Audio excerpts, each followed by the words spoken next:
మీ ఎలాంటి వ్యాపార ప్రకటనలకైనా వెంటనే మా ఛానల్ సంప్రదించండి. అందరికీ నమస్కారం. ముందుగా శ్రీ పరాభవ నమ సంవత్సర ఉగాది శుభాకాంక్షలు. ప్రస్తుతం మనతో పాటు ఉన్నారు ప్రముఖ ఆధ్యాత్మికవేత్త జ్యోతిష్య పండితులు రవిశంకర్ శర్మ గారు. గురుగారితో మాట్లాడతాం. నమస్కారం గురుగారు. నమస్తే అండి. గురుగారు, ముందుగా మీకు ఉగాది శుభాకాంక్షలు అండి. మీకు అదేవిధంగా యూట్యూబ్ ఛానల్ ప్రేక్షకులకు కూడా ఈ యొక్క శ్రీ పరాభవ నవ సంవత్సర శుభాకాంక్షలు. మనసులో అనుకున్నటువంటి ప్రతి కోరిక నెరవేరాలని చెప్పి, గత సంవత్సరం నుంచి అనుకున్నటువంటి కోరికలు కూడా ఈ సంవత్సరం నెరవేరాలని చెప్పి ఆ యొక్క పరమేశ్వరుని కోరుకుంటున్నారు. గురుగారు, ముందుగా ఉగాది అనగానే ప్రతి ఒక్కరికి వాళ్ళ జాతకాలు, వ్యక్తిగత జాతకాలు చూసుకోవడం అలవాట్లు, మనకి ఎప్పటి నుంచో వస్తున్న ఆచారం అది. సో ముఖ్యంగా మరి మకర రాశి వారికి ఎలా ఉంటుందంటారు ఈ సంవత్సరం అంతా? ఆర్థికంగా, ఆరోగ్యపరంగా ఎలాంటి జాగ్రత్తలు తీసుకోవచ్చు అంటారు? ఈ నవగ్రహాల ప్రభావం ఈ రాశి పైన ఎలా ఉంటుందంటారు? తప్పకుండా ఈ యొక్క రాశి వారికి, మకర రాశి వారికి ఎవరైనా సరే ముందుగా ఆదాయం, వ్యయం, రాజపూజ, అవమానాలు చూసుకుంటూ ఉంటారు. మకర రాశి వారికి వచ్చేటప్పటికి ఆదాయం 2 గాను, వ్యయం 8 గాను, రాజపూజ్యం 1 గాను, అవమానం 6 గాను ఉంది. ఈ సంవత్సరం మకర రాశి వారికి కొంచెం కొన్ని విషయాల్లో అనుకూలత, కొన్ని విషయాల్లో కొంచెం జాగ్రత్తలు తీసుకోవాల్సినటువంటి పరిస్థితులు కూడా గోచరిస్తూ ఉన్నాయి. మెయిన్గా ఫస్ట్ హాఫ్, అంటే మొత్తం ఓవరాల్ ఇయర్లో ఫస్ట్ హాఫ్ ఎలా ఉంటుందని చూద్దాం. ఫస్ట్ హాఫ్లో మనం గమనించినట్లయితే ఈ రాశి వారికి సప్తమంలోకి జూన్ 2వ తారీఖున గురు సంచారం జరుగుతున్నది. గురువు ఉచ్చ స్థానంలోకి వస్తున్నారు. తద్వారా వచ్చేటప్పటికి రాశి వారికి ఈ సంవత్సరం వివాహ యోగం అనేది ఉంది. వివాహం అనేది జరుగుతుంది కంపల్సరీగా. అదేవిధంగా భార్య ద్వారా కానీ, భర్త ద్వారా కానీ కొన్ని బెనిఫిట్స్ అనేది పొందగలుగుతారు. గురువు ఉచ్చ స్థానంలోకి వెళ్ళి సప్తమంలో ఉన్నప్పుడు గురువు యొక్క దృష్టి జన్మరాశి మీద ఉంది. తద్వారా వచ్చినప్పటికీ ఆరోగ్యపరంగా అనుకూలంగా ఉంటుంది. అదేవిధంగా కొంచెం లాభదాయకమైనటువంటి ఫలితాలు కూడా పొందగలుగుతారు. అంటే ఇన్వెస్ట్మెంట్స్ పరంగా కానీ, పెట్టినటువంటి డబ్బుల ద్వారా కొంచెం రిటర్న్స్ రావటం కానీ జరుగుతాయి. ఇక్కడ సప్తమంలోకి పంచమ దృష్టి, భాగ్య దృష్టి అనేది కూడా ఉంటుంది. కాబట్టి గురువుకి ఆ యొక్క పరిస్థితులు అనేది కొంచెం యోగించగలుగుతాయి ఈ రాశి వారికి. ఈ రాశి వారికి ఫస్ట్ హాఫ్ అంతా చాలా అనుకూలంగా ఉంటుంది. యోగకారకమైనటువంటి ఆరోగ్యపరంగా కూడా రికవరీ ఉండటం, ఉత్తేజంగా పనిచేయటం అనేది కూడా జరుగుతుంది రాశి వారికి. ఈ రాశి వారికి ఈ యొక్క ప్రథమార్థంలోనే సంతాన ప్రాప్తి కలగటానికి కూడా అవకాశం అనేది గోచరిస్తున్నది. స్త్రీలకి పునర్వివాహ ప్రయత్నాలు, పురుషులు కూడా పునర్వివాహ ప్రయత్నాలు కూడా సఫలించే విధంగా కూడా ఈ యొక్క సంవత్సరం గోచరిస్తూ ఉన్నది. ఈ రాశి వారికి మెయిన్గా ప్రాబ్లమాటిక్ ఎక్కడ వస్తుందంటే ఇరుగు పొరుగు సఖ్యత విషయంలో ప్రాబ్లమ్స్ వస్తుంది. తన కోపమే తన శత్రువు అన్నట్ల విధంగా కొంచెం కోపంగా మాట్లాడేటువంటి విషయాలు కొంచెం బౌన్స్ బ్యాక్ అవడానికి గల కారకంగా ఉంటుంది. ఎందుకంటే ధనస్థానాల్లో రాహుగ్రహ సంచారం జరుగుతున్నది. రాహు శని లాంటి ప్రభావాన్ని ఇస్తాడు. అంటే చెప్పాలనుకున్నది మంచి పని అయినా సరే చేసేటప్పుడు తన కోపంతో మాట్లాడడం వల్ల అది కొన్నిసార్లు ప్రాబ్లమాటిక్ కండిషన్ని తీసుకొచ్చే విధంగా ఉంటుందన్నమాట. కాబట్టి కొంచెం జాగ్రత్తలతో కూర్చొని ఏదైనా ఏ మాట అయినా సరే జాగ్రత్తగా మాట్లాడితే మంచిది. ఈ రాశిలో ఉండేటువంటి వారికి మెయిన్గా వచ్చేటప్పటికి శని యొక్క బలం ఉంది. శని తృతీయంలో యోగకారకమైనటువంటి స్థితిలో ఉన్నాడు. తద్వారా ఉద్యోగపరంగా నూతన ఉద్యోగ ప్రయత్నాల్లో కూడా ఆటంకం అనేది ఉండదు. ప్రయత్నాల్లో మళ్ళీ ఆ యొక్క ఉద్యోగాల్లో కూడా వీరు అనుకున్నటువంటి కొన్ని విజయాలు కూడా మూటగట్టుకోగలుగుతారు. మంచి పేరు ప్రఖ్యాతలు కూడా సాధించగలుగుతారు ఫస్ట్ హాఫ్లో. కాకపోతే ఖర్చు అనేది చాలా ఎక్కువగా ఉంటుంది. అది కొంచెం అంటే సంపాదించే డబ్బు, ఖర్చు మనం చూసుకుంటే మనకు వచ్చుకునే, అందుకని ఆదాయ వ్యయాల్లో మనం చూసుకుంటే ఇక మకర రాశి వారికి ఆదాయం 2 గాను, వ్యయం 8 అయిపోయింది అన్నమాట. అంటే 2 పాళ్ళు సంపాదిస్తే 8 పాళ్ళు ఖర్చు అవుతూ ఉంటాయి విధంగా ఉంటుంది.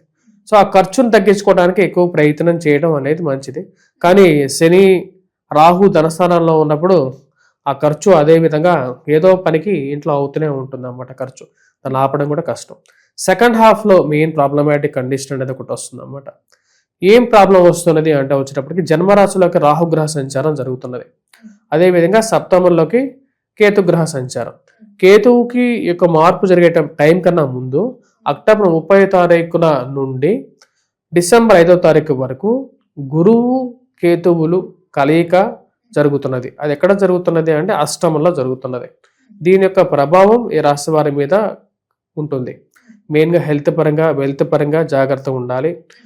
ఇన్వెస్ట్ చేసినటువంటి అసెట్స్ గురించి చూసుకోవటం, ఉద్యోగపరంగా మార్పు చేర్పులు October, November, December and remaining మంత్స్లో కూడా, అంటే సెకండ్ హాఫ్లో అక్టోబర్ నుంచి ఏప్రిల్ వరకు జాగ్రత్తలు తీసుకోవాలి. మెయిన్గా ఈ యొక్క కుటుంబ సంబంధ బాంధవ్యాలు, దగ్గరగా ఉన్నటువంటి వారితో గొడవలు, అంటే బాగా క్లోజ్గా ఉండేటువంటి ఫ్రెండ్స్ అండ్ రిలేటివ్స్ వీళ్ళతో రిలేటివ్స్తో మెయిన్గా వచ్చేటప్పటికి గొడవలు అవడానికి గల కారకంగా ఉండే విధంగా ఉంటుంది. కాబట్టి జాగ్రత్తలు తీసుకోవాలి. అనవసరంగా వాళ్ళతో పరపత్యాల విషయంలో దూరంగా ఉండటం కూడా మంచిదే. మనకు ఎవరితో అయితే పడకపోతుందో వారితో మనం దూరంగా ఉంటే మంచిది. అదే యాక్చువల్గా సొల్యూషన్గా కూడా చెప్పడం జరుగుతుంది. రాశిలో ఉండేటువంటి వారికి సప్తమంలోకి వచ్చేటువంటి అష్టమంలో జరిగేటువంటి ఈ యొక్క రాహు కేతువు మరియు గురువు యొక్క కలయిక అష్టమంలో జరగటం అనేది అంత మంచి ఫలితాన్ని ఇవ్వదు ఈ రాశిలో ఉండేటువంటి వారికి. మరియు అదేవిధంగా కుజుడు కూడా కుజస్తంభన కూడా జరుగుతుంది. సప్తమ గ్రహాల్లో అష్టమంలో జరుగుతుంది అన్నమాట. దాని యొక్క ప్రభావం కూడా ఈ రాశి వారి మీద ఉంటుంది. అందుకనే వీరికి వచ్చినప్పటికీ ఆదాయ వ్యయాలు, రాజ్యపూజ, అవమానాలు మనం చూసుకుంటే అవమానం 6గాను, రాజ్యపూజ 1గాను ఉంది. అంటే కొన్ని విషయాల్లో మనకు అవసరం లేకపోయినా ఆ విషయాల్లో మన సలహా ఇచ్చినా సరే అది మనకు కష్టకారకంగా ఉండే విధంగా ఉంటుంది. అది అవమాన భారంగా కూడా భావించాల్సినటువంటి పరిస్థితి ఏర్పడే విధంగా ఉంది. సో వీళ్ళకి వచ్చేటప్పటికి సెకండ్ హాఫ్లో వచ్చేటప్పటికి కొంచెం జాగ్రత్తలు అనేవి తీసుకోవాలి. మెయిన్గా అక్టోబర్ తర్వాత ఈ యొక్క మకర రాశి వారికి వచ్చేటప్పటికి కొంచెం ఆరోగ్యపరంగాను, అదేవిధంగా ఇరుగు పొరుగు సఖ్యత విషయంలోనూ జాగ్రత్తలు అనేవి తీసుకోవాలి. కోర్టు సంబంధమైనటువంటి వ్యవహారాలు, భూ సంబంధితమైనటువంటి లావాదేవీలు, మధ్యవర్తి పంచాయతీల విషయంలోనూ జాగ్రత్తలు తీసుకోవాలి. ముఖ్యంగా వచ్చేటప్పటికి డిసెంబర్, జనవరి నెలలో మెయిన్గా వచ్చేటప్పటికి అంటే కుజుడు డిసెంబర్లోను, జనవరిలోను, డిసెంబర్లో ఎక్కడ ఉంటాడంటే ఈ యొక్క మకర రాశికి కరెక్ట్గా వచ్చేటప్పటికి సప్తమ రాశిలో ఉంటాడు. అంటే కర్కాటకంలో ఉంటాడు. కర్కాటకంలో నీచత్వ స్థితిలోకి వెళ్తాడు, ఉచ్చ స్థానంలోకి వెళ్తాడు అన్నమాట. సప్తమంలోకి ఉచ్చ స్థానంలోకి ఎప్పుడైతే వెళ్తాడో అప్పుడు కూడా వచ్చేటప్పటికి కొంచెం మెరిటల్ ఇష్యూస్, దాని తర్వాత ప్రాబ్లమ్స్ అనేవి స్టార్ట్ అవుతాయి. అదేవిధంగా జనవరిలో వచ్చేటప్పటికి స్పెసిఫిక్గా వచ్చేటప్పుడు జనవరిలో ఎప్పుడైతే కుజుడు మరియు అదేవిధంగా ఈ యొక్క జనవరి మంత్లో కేతువుతో గురువుతో కలవటం ఇలాంటి పరిస్థితులు ఏర్పడుతూ ఉంటాయి అన్నమాట. అంటే అష్టమంలోకి వెళ్తాడు. ఆ టైంలో కూడా కొంచెం జాగ్రత్తలు తీసుకోవాలి. ఎందుకంటే ఈ సంవత్సరం కూడా కుజస్తంభన అనేది ఉంది. డిసెంబర్, జనవరి, ఫిబ్రవరి వరకు కూడా వచ్చేటప్పటికి కుజస్తంభన ఉంటుంది. ఈ పీరియడ్లో అంటే ఇయర్ ఎండింగ్లో వచ్చేటప్పటికి కొంచెం ప్రాబ్లమాటిక్గా ఉంటుంది. సో ఈ సంవత్సరం ఈ రాశిలో ఉండేటువంటి వారికి సంవత్సర ప్రథమంలో కొంచెం ఎక్కువగా పాజిటివ్స్ అనేవి ఉంటాయి కంపేర్ టు సంవత్సరంలో సెకండ్ హాఫ్. అక్టోబర్ తర్వాత నుంచి కొంచెం జాగ్రత్తలు.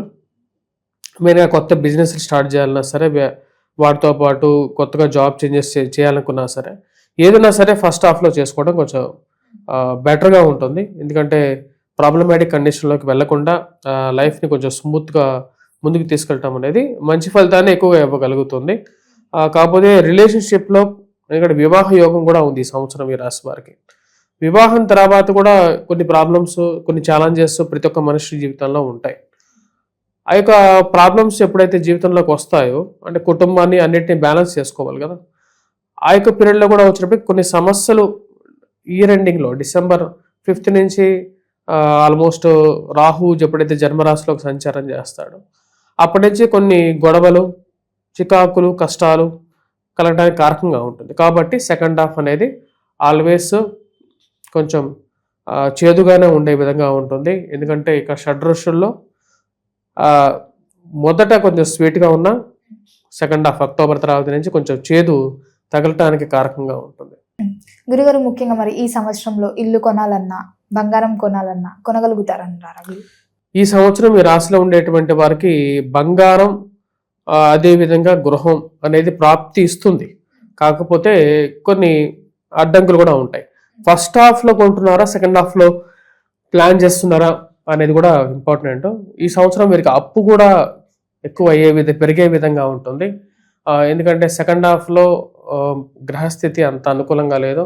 దట్టు స్పెసిఫిక్గా వచ్చేటప్పటికి కుజస్తంభన జరుగుతుందో ఆ కుజస్తంభన జనరల్గా జరిగేది ఈ ప్లేసెస్లో జరుగుతుంటుంది అన్నమాట. ఎవ్రీ ఇయర్ కాదు, బేసికల్గా డిపెండ్స్ ఆన్ ద గ్రహాల స్థితి బట్టి ఈ సంవత్సరం మెయిన్గా జరిగేది కర్కాటకంలో, సింహంలో జరుగుతుంది.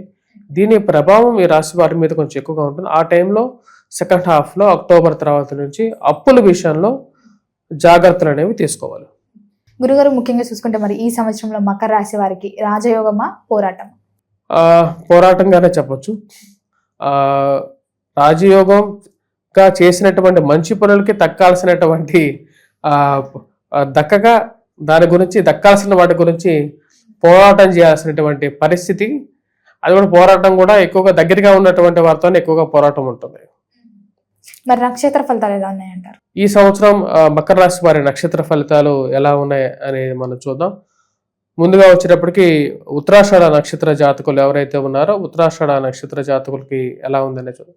ఉత్తరాషాఢ నక్షత్ర జాతకులకి కొంచెం మిశ్రమమైనటువంటి ఫలితం రాబోతున్నటువంటి మార్చి, ఏప్రిల్, మే అంటే జూలై వరకు కొంచెం మిశ్రమంగా ఉంటుంది.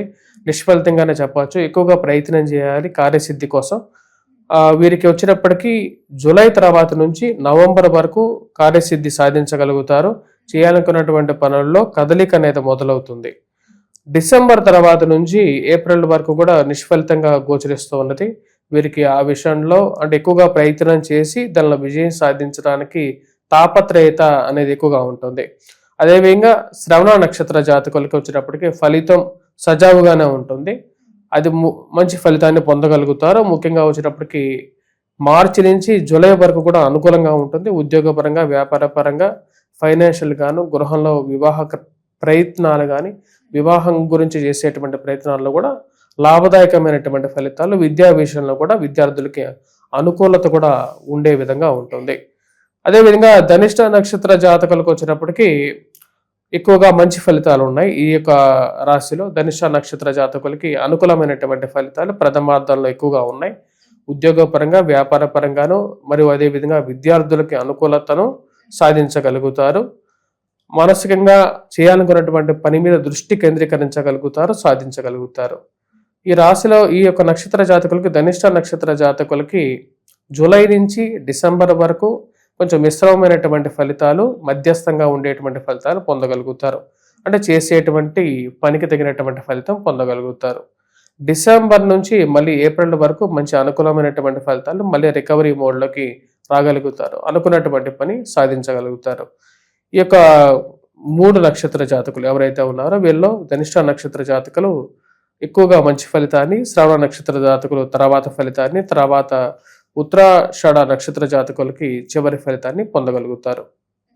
గురుగారు, ముఖ్యంగా మరి ఈ సంవత్సరం అంతా బాగుండాలంటే ఏ దైవాన్ని పూజించమంటారు? ఎలాంటి పరిహారాలు చేసుకోవచ్చు అంటారు? ఈ రాశిలో ఉండేటువంటి వారు ముఖ్యంగా విజయాన్ని సాధించాలంటే రాహుగ్రహ మంత్రజపం డిసెంబర్ నుంచి మొదలు పెట్టాలి. దుర్గాదేవిని పూజించాలి, కుంకుమార్చన చేయాలి.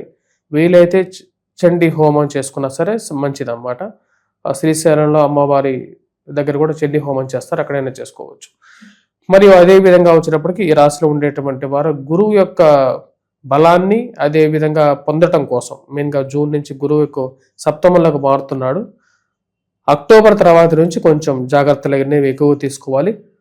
మరియు అదేవిధంగా డిసెంబర్ తర్వాత అంటే కుజుడు ఎప్పుడైతే సప్తమంలోకి వస్తాడో సుబ్రహ్మణ్యేశ్వర స్వామి ఆరాధన కూడా చేసుకోవాలి. ఇవి చేసుకున్నట్లయితే విజయాన్ని సాధిస్తారు. గురుగారు, మొత్తం ఈ సంవత్సరంలో మకర రాశి వారికి ఎలా ఉండబోతుంది, ఎలాంటి జాగ్రత్తలు తీసుకోవాలో తెలియజేసినందుకు ధన్యవాదాలు.